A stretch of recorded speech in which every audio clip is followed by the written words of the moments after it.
2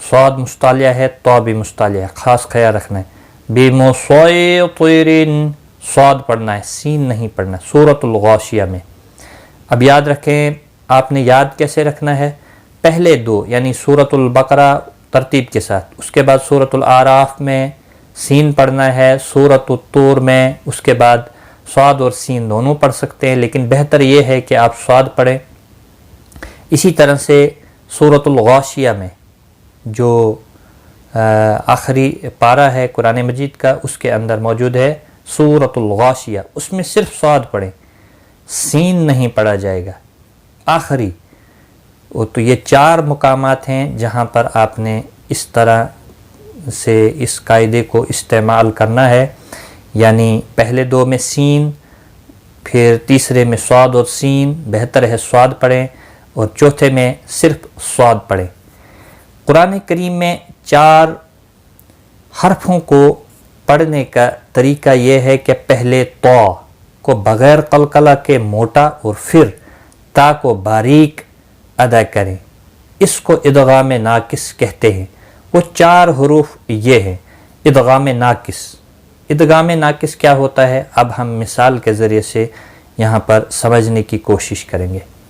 ادغام ناقص یعنی جو مستعلیہ ہے اور حروف قلقلہ میں سے بھی ہے، قاف تو، دیکھو تو اور یہاں پر بھی تو، یعنی یہ حروف مستعلیہ میں سے بھی ہیں، اور پر بھی پڑھا جائے گا، اور یہ بھی خیال رکھنا ہے حروف قلقلہ میں سے بھی ہے۔ اب چونکہ یہاں پر اگلا تا جو ہے وہ باریک ہے اور مشدد ہے، تو اب یہاں پر کیا کرنا ہے؟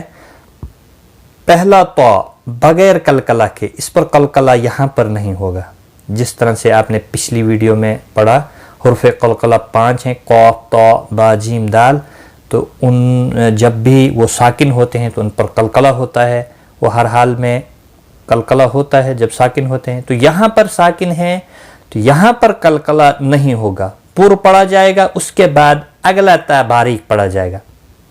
وہ کیسے؟ اب آپ آواز کو خیال رکھیں، بصوت پہلا تو موٹا ہو رہا ہے اور بغیر قلقلہ کے، اور اگلا تا باریک اپنی حرکت کے ساتھ پڑھا جا رہا ہے۔ احط تو ہے، سوری، احط پہلا تو پر پڑھا جائے گا اور اگلے تا کے ساتھ ملا کر پھر اگلا تا باریک یعنی اپنی حرکت کے ساتھ پڑھا جائے گا۔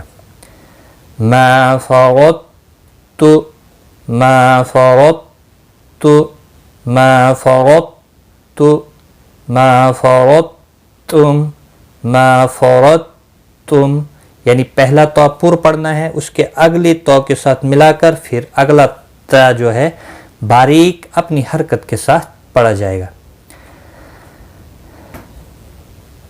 علم نخلقکم کو پڑھنے کا طریقہ، اس کے پڑھنے کے 2 طریقے ہیں۔ اب جو یہ ورڈ یہاں پر لکھا ہوا ہے، یہ جو حرف لکھا ہوا ہے یہاں پر علم، اس کے 2 طریقے ہیں۔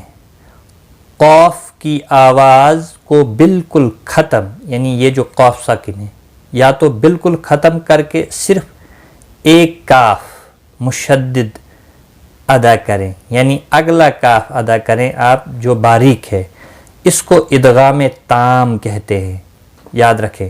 یا تو آپ نے اس کی آواز کو ختم کرنا ہے، پر نہیں پڑھنا، جیسے یہاں پر آپ نے پہلا تو پر پڑھا لیکن قلقلہ بھی نہیں کیا اور اگلا تا باریک پڑھا، تو اس طرح سے آپ یہاں نہیں کر سکتے ہیں۔ پہلی صورت میں قاف کی آواز کو بالکل ختم کر کے صرف ایک کاف مشدد کر دیں، یعنی یہ والا کاف جو آلریڈی مشدد ہے اس کو مشدد لام کے ساتھ کر دیں، ملا دیں، اور پھر اس کو اپنی حرکت کے ساتھ باریک ادا کریں، اس کو ادغام تام کہتے ہیں۔ دوسری صورت اس کی جو پڑھنے کی ہے وہ یہ ہے، پہلے قاف کو بغیر قلقلہ کے موٹا، وہی پہلی والی صورت جو آپ نے اوپر پڑھا، موٹا، اور پھر کاف کو باریک ادا کریں، اس کو ادغام ناقص کہتے ہیں۔ یا تو آپ نے ادغام ناقص کی حالت میں پڑھنا ہے یا ادغام تام کی حالت میں اس کو پڑھنا ہے آپ نے. پہلے ہم ادغام تام کی مشق کرتے ہیں. الم نخلقکم، الم نخلقکم. دیکھو یہاں قاف موٹا نہیں ہو رہا ہے اور سیدھا لام کاف کے ساتھ مل کر اور پھر کاف چھوٹا کاف جو باریک ہے اپنی آواز کے ساتھ اپنی حرکت کے ساتھ پڑھا جا رہا ہے. تو یہ ادغام تام کی ادائیگی کا طریقہ ہے.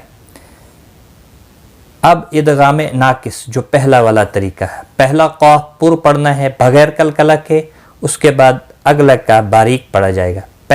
پہلے کاف کو بغیر قلقلہ کے موٹا اور پھر کاف کو باریک ادا کریں، اس کو ادغام ناقص کہتے ہیں. تو اب ادغام ناقص کی ہم پریکٹس کرتے ہیں. الم نخلقکم، الم نخلقکم، الم نخلقکم. یعنی قاف موٹا پڑھا جائے گا بغیر قلقلہ کے، پھر اپنی حرکت کے ساتھ اگلا باریک کا پڑھا جائے گا.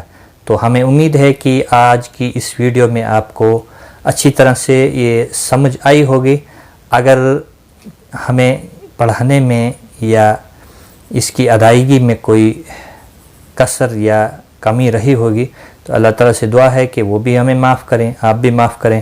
تو کمنٹ میں ضرور لکھیے گا کہ ہمیں جو ہے کہ کون سی جگہ پر ہمیں سمجھ نہیں آئی. تو اللہ تعالیٰ آپ کو جزائے خیر دے اور زیادہ سے زیادہ لوگوں تک یہ ویڈیوز شیئر کریں. اللہ تعالیٰ آپ کو جزائے خیر دے. تو اس ویڈیو میں اتنا ہی. خدا حافظ.